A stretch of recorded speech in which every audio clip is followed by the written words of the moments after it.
চিনি বোঝাই মারুতি গাড়ির মুখোমুখি সংঘর্ষে গত শুক্রবার রাতে গুরুতর আহত হয়েছিল তরতাজা এক যুবক। তার নাম রামপ্রসাদ দেব, বয়স 36 বছর, বাড়ি বক্সনগর রতনদৌল এলাকায়।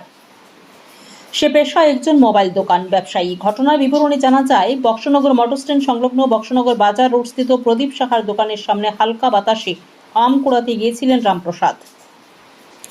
বক্সনগর বাজার থেকে আসা একটি চিনি বোঝাই মারুতি গাড়ি রামপ্রসাদকে সজোরে ধাক্কা মেরে প্রায় পিষে ফেলে। সাথে সাথে রক্তাক্ত অবস্থায় অজ্ঞান হয়ে রাস্তার একপাশে পড়ে যায়। অপরদিকে ঘাতক মারুতি গাড়ি ঘটনাস্থল থেকে গা ঢাকা দেয়। এলাকার লোকজন খবর পেয়ে গুরুতর যান দুর্ঘটনায় আহত রামপ্রসাদকে বক্সনগর সামাজিক স্বাস্থ্য কেন্দ্রে নিয়ে যায়। রামপ্রসাদের অবস্থা আশঙ্কাজনক হওয়ায় স্বাস্থ্যকেন্দ্রে কর্তব্যরত চিকিৎসক রতন দেববর্মা আগরতলা ILS হাসপাতালে রেফার করেন। অপরদিকে ঘটনার খবর পেয়ে তৎক্ষণাৎ কলমছড়া থানার ওসি প্রশান্ত কুমার দে ঘটনাস্থলে ছুটে যান। ঘটনার 1 ঘন্টার মধ্যে গাড়ি চালক নিতাই দেবনাথ এবং ঘাতক মারুতি গাড়িকে গ্রেপ্তার করে আনা হয়। আগরতলা ILS হাসপাতালে চিকিৎসা চলাকালীন কর্তব্যরত চিকিৎসক বলেছেন, দুর্ঘটনায় আহত রামপ্রসাদের ব্রেন, লিভার, কিডনি, মেরুদণ্ড সমস্ত কিছু নষ্ট হয়ে যায়। তাকে চিকিৎসা করে বাঁচানো সম্ভব নয়। তাই পরিবারের লোকজন শনিবার রাতে জিবি হাসপাতালে নিয়ে আসেন। রবিবার সকাল আনুমানিক 8 ঘটিকা তার মৃত্যু হয়। তারই মৃত্যুর ঘটনায় এলাকার শোকের ছায়া বিরাজ করছে। মৃত্যুকালে তার একটি 12 বছরের সন্তান এবং স্ত্রী রেখে যান। তার স্ত্রী পার্লারে কাজ করে সংসার চালান। আগরতলা জিবি হাসপাতালে পোস্টমর্টেম করার পর দুপুরে 1 ঘটিকায় বক্সনগর মৃতদেহের নিজ বাসভবনে নিয়ে আসেন। পরিবারের দাবি ছিল, লাশ নিয়ে রাজনীতি এবং আন্দোলন নয়, তবে এই অনাকাঙ্ক্ষিত দুর্ঘটনা এড়াতে যে সমস্ত প্রতিরোধ গড়ে তোলা দরকার প্রশাসনের সঙ্গে আলোচনা করে একান্ত প্রয়োজন।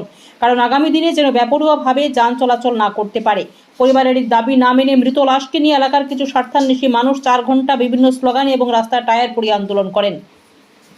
জানা যায়, থানার ভেতরে ঢুকে ওসির বাসভবনে গিয়ে বাসভবন আক্রমণ করেন এবং ওসির বাসভবন থেকে কিছু গুরুত্বপূর্ণ জিনিস নষ্ট করেন। সর্বশেষে সিপাহীজলা জেলার পুলিশের নির্দেশে বিশালগড় মহকুমার পুলিশ আধিকারিক পান্নালাল সেন এবং সোনামুড়া মহকুমা পুলিশ আধিকারিক শশীমোহন দেববর্মা ঘটনাস্থলে এসে মানুষের কথা শুনে অবরোধ তুলেন এবং আশ্বাস দেন, আগামী দিনে আপনাদের দাবি অনুযায়ী আইনানুগ ব্যবস্থা নেওয়া হবে। বক্সনগর থেকে জুয়েল রানার রিপোর্ট, লাল শক্তি নিউজ। আমি সমস্ত যারা এখানে হিন্দু, মুসলমান, অন্যান্য একটা যুবক ছেলের যে দুর্ঘটনার কারণে বা এটা যেভাবে ঘটনাটা ঘটছে এটার পরিপ্রেক্ষিতে আজকে আপনারা যেটা এলাকার জনগণের তরফ থেকে আমাদের বক্সনগর থানাতে যে আপনাদের যে গ্রিভেন্সটা আপনারা যেটা জানাইছেন, তো এটার ব্যাপারে আমি আসবো বিশালগড়। তো আমাকে আমার উদ্বোধন কর্তৃপক্ষ হয়েছে এখানে আসা শোনার জন্য, কেননা আপনাদের রেগুলার এসডিপি সাহেব প্রসঙ্গত ছুটিতে আছেন। তো আমি এখানে আপনাদের তরফ থেকে আপনাদের মাধ্যমে অনুমতি নিয়ে আপনাদের তরফ থেকে 8-10 জন প্রতিনিধির কাছে আমি সমস্ত ঘটনাটা শুনছি।